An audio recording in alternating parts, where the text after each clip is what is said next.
We want to all become successful, but I've found that there's some success that's toxic success. What I mean is that you don't want to end up going after goals and dreams and neglect yourself. I want you to think about your goals and dreams and things that you want to achieve. And at the top of the list, I want you to put up there your strategy for being here. I just came from the doctor. Let me share something with you. I don't care what goals and dreams that you have.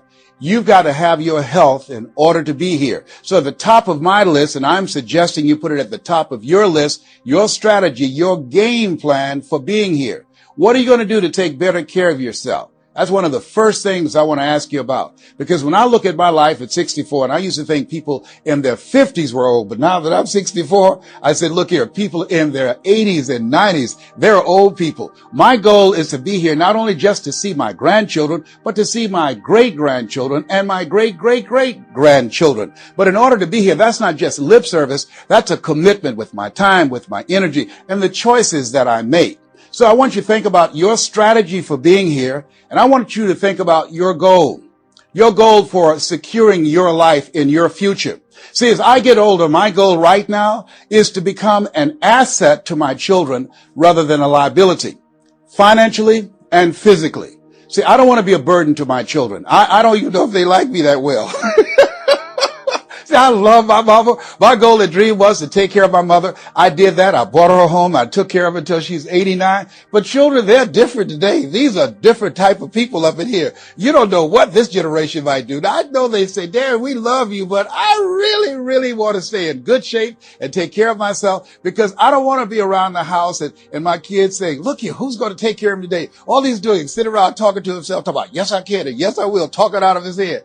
No, I don't want that kind of party for me. My goal and objective is to die young at an old age. So I have a game plan. I don't like to eat vegetables all the time, but now I feel like a silly wabbit. Why? Because I realize at this stage of my life, I've got to eat more vegetables. I got to get more rest. I've got to drink more juices, and I've got to do all of the things that make the healthy choices that will say to my body, Les, you plan to be here. I see that you're serious, so I'm going to take care of you.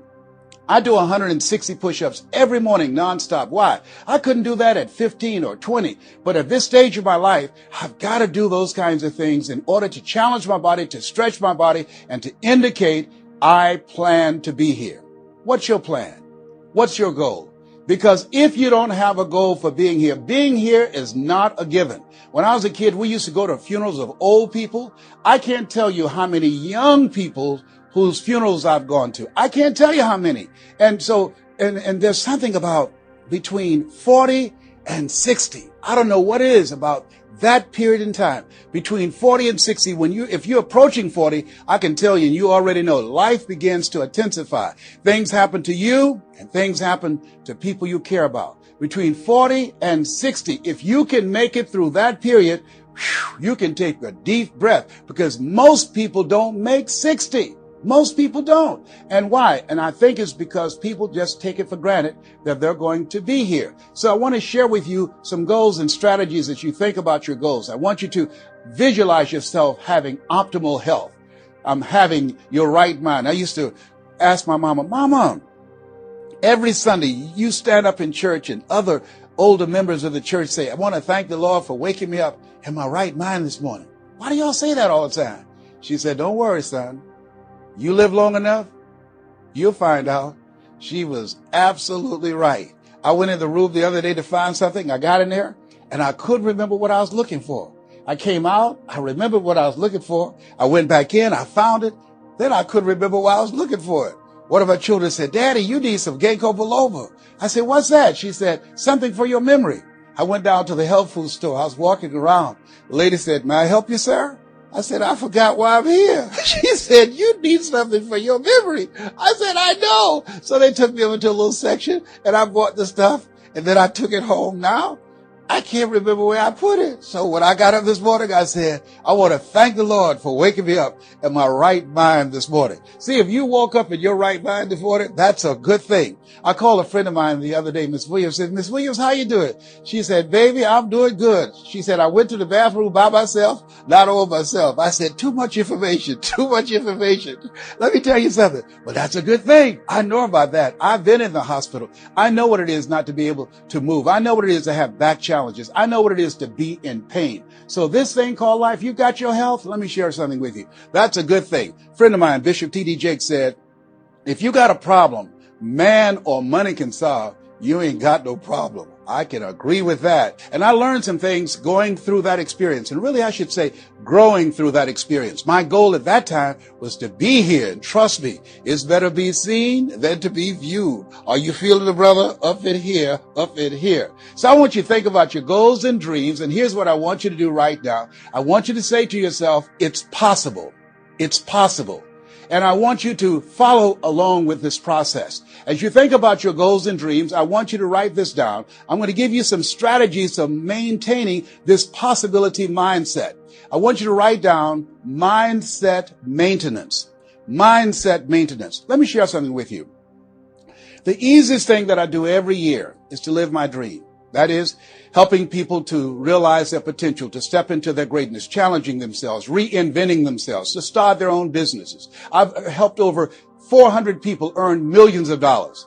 The easiest thing I do every year is what I do on a day-to-day basis, going into prisons and juvenile detention centers, teaching young people mindset development, how to become effective communicators, how to dress like a prospect rather than a suspect.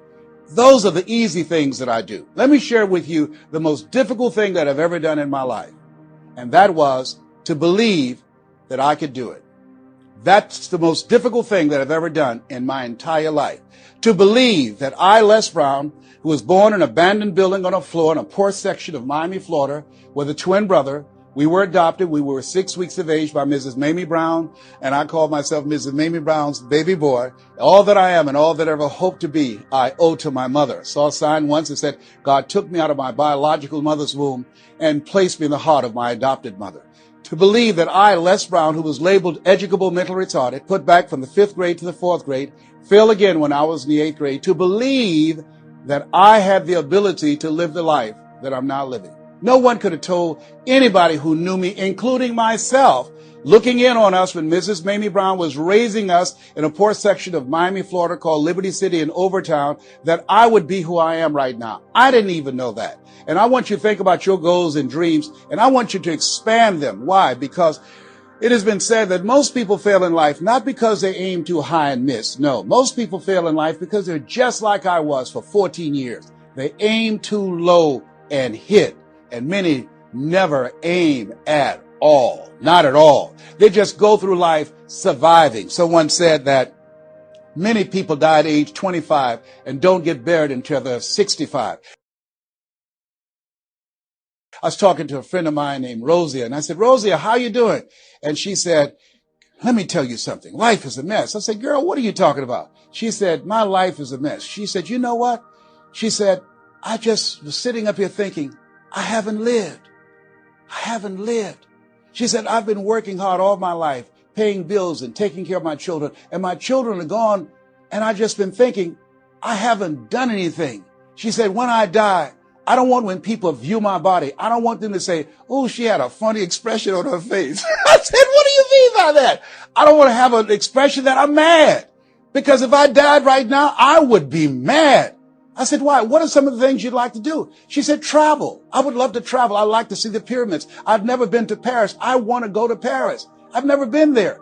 There are things that I want to see, things I want to do. She said, I want to make a difference in young girls' lives, teenage mothers. I was a teenage mother. I want to be able to make a difference in their lives and see the impact that I had on their lives. And she mentioned a variety of things. And I remember a story about a lady who went to the doctor, and she was diagnosed with terminal cancer. And she came home and she was sitting at a table and she was drinking some coffee. And all of a sudden, she just looked up and she said, I refuse to die an unlived life. I refuse to die an unlived life. And she decided that she was going to live. That up to that point, her life was for her family, for her children, for her husband, but she had left herself out of the equation. Have you ever done that? I remember at a period of my life, I was going to work and I was working on a job that I hated. And at the same time, I was praying that I wouldn't get fired. I was praying that I wasn't laid off. I was miserable. Nobody was holding a gun to my head, but I showed up every day and I used a flimsy excuse. Well,